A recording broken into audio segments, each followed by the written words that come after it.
ഒരു സുപ്രഭാതത്തിൽ കണ്ണാടിയിൽ നോക്കുമ്പോൾ കാണുന്ന ഒരു അപരിചിതത്വമില്ലേ? അതാണ് യൗവനം നിങ്ങളോട് വിട പറയുന്ന അവസാന നിമിഷങ്ങൾ. തുള്ളിയായി ജനിച്ച് മലമുകളിലെ മഞ്ഞിൽ നനുത്ത നിമിഷത്തിൽ ആർക്കുമറിയാത്ത എന്നാൽ ലോകം മുഴുവൻ വഹിക്കാനുള്ള ശേഷിയോടെ കൈകാലിട്ടടിച്ച് എൻ്റെ ഒഴുക്കാരംഭിച്ചു. അന്നെനിക്ക് പേടിയില്ലായിരുന്നു.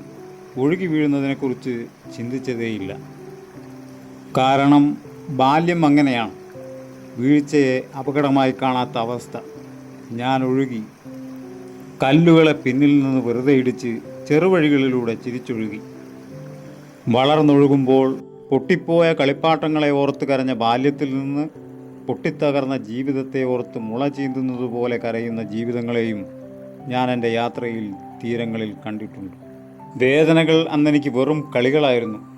പക്ഷേ അവ ഓർമ്മകളായി മാറുമെന്ന് എനിക്കറിയില്ലായിരുന്നു. പിന്നീട് എനിക്ക് വേഗതയേറി, വളവുകളെ കീറിമുറിക്കാൻ എന്ന പോലെ ശക്തിയേറി, ശരവേഗങ്ങളെപ്പോലും പിന്നിലാക്കി. എനിക്ക് തോന്നി ഈ ദിശ ഞാൻ തിരഞ്ഞെടുത്തതാണെന്ന്. അതെൻ്റെ യൗവനമായിരുന്നു. സ്വപ്നങ്ങളെ എൻ്റെ ചുഴികളിലേക്കിട്ട് തന്ന മനുഷ്യരെ, പ്രണയങ്ങളെ കല്ലുകളിൽ കൊത്തിവെച്ച് പോയവരെ, അവരെയെല്ലാം എനിക്ക് മനസ്സിലാക്കാൻ കഴിഞ്ഞു. യൗവനം യൗവനത്തെ എളുപ്പത്തിൽ തിരിച്ചറിയും. കൈപ്പിടിയിലൊതുക്കും തോറും വിരലുകൾക്കിടയിലൂടെ ഊർന്നു പോകുന്ന മണൽത്തരികളാണ് ജീവിതം. ഒന്ന് മുങ്ങി നിവരുമ്പോഴേക്കും വാർദ്ധക്യം ചുളിവരുത്തിയ എത്ര മുഖങ്ങളെ ഞാൻ എൻ്റെ യാത്രയിൽ കണ്ടു. യൗവനം കടം വാങ്ങിയൊരു വെളിച്ചമാണ്. ആ വെളിച്ചത്തിൽ നമ്മൾ ലോകം കീഴടക്കുമെന്ന് ചിന്തിക്കും. എന്നാൽ കാലം ആ കടം തിരിച്ചു ചോദിക്കുമ്പോൾ നൽകേണ്ട വില കരുത്തും സൗന്ദര്യവും ആവേശവുമാണ്. അവരെപ്പോലെ കാലവും ഈറനൊടുത്ത് കടന്നു പോവുകയാണ്. എൻ്റെ ഒഴുക്ക് മന്ദമായി വരുന്നത് പോലെ ഇപ്പോൾ തോന്നുന്നു. നിങ്ങളൊരു സുപ്രഭാതത്തിൽ കണ്ണാടിയിൽ നോക്കുമ്പോൾ കാണുന്ന ഒരു അപരിചിതത്വമില്ലേ? അതാണ് യൗവനം നിങ്ങളോട് വിട പറയുന്ന അവസാന നിമിഷങ്ങൾ. ആ അപരിചിതത്വം ഞാനും അനുഭവിക്കുന്നത് പോലെ. ഇപ്പോൾ ആകാശം കറുത്തു വരുന്നു. ദുരിതപ്പെയ്ത്തുകൾ തുടങ്ങി. ആർത്തലച്ചു വരുന്ന മഴ പോലെ നഷ്ടങ്ങൾ തുടർച്ചയായി. ചിലരെ ഞാൻ കൈവിട്ടു. ചിലർ തീരങ്ങളിൽ നിന്നിറങ്ങിപ്പോയി. ഒഴുക്കിന് വേഗം വീണ്ടും കുറയുന്നു. ഇനി ഒഴുകുന്നത് ശരീരത്താലല്ല, ഓർമ്മകളാണെന്ന് ഞാൻ മനസ്സിലാക്കി. യൗവനം എന്നത് ആർക്കും തിരിച്ചു പിടിക്കാനാവാത്ത വിധം ദൂരേക്ക് ഒഴുകിപ്പോകുന്ന ഒരു പുഴ പോലെ തന്നെയാണ്. ആ തീരത്ത് നിന്ന് നിങ്ങൾ പഴയ ഓർമ്മകളെ നോക്കി നെടുവീർപ്പെടുമ്പോൾ കാലം സമ്മാനിക്കുന്ന കണ്ണുനീർ തുള്ളികളെ ഞാനും എന്നെപ്പോലെ ചേർത്ത് പിടിച്ചിട്ടുണ്ട്. ഓരോ വളവിലും ഒരു മുഖം, ഓരോ നിശബ്ദതയിലും പറയാതെ പോയൊരു വാക്ക്.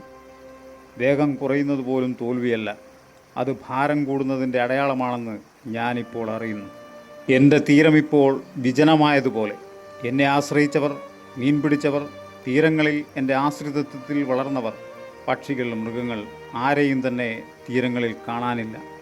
വാർദ്ധക്യത്തിലൂടെയുള്ള എൻ്റെ യാത്ര ഞാൻ ഒറ്റയ്ക്ക് തന്നെ തീർക്കണമല്ലോ, അല്ലേ?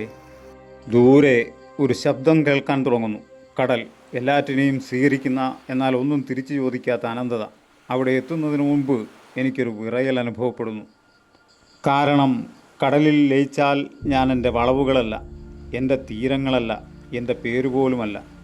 ഇനി ഞാൻ എന്നെ തന്നെ വിട്ടുകളയേണ്ടതുണ്ട്. അതായിരുന്നു അവസാന ഭയം. മരണമെന്നതല്ല, ഞാൻ ജീവിച്ചിരുന്ന എല്ലാ നിമിഷങ്ങളും ഒറ്റയടിക്ക് നിശബ്ദമാകുമെന്ന ബോധം. ഇത് ഞാൻ മനസ്സിലാക്കി. ഈ വിറയൽ പരാജയത്തിൻ്റെതല്ല, പൂർണ്ണതയുടേതാണ്. ജീവിതം മുഴുവൻ ഒഴുകിയൊരു പുഴയുടെ അവസാന സത്യവാക്യം.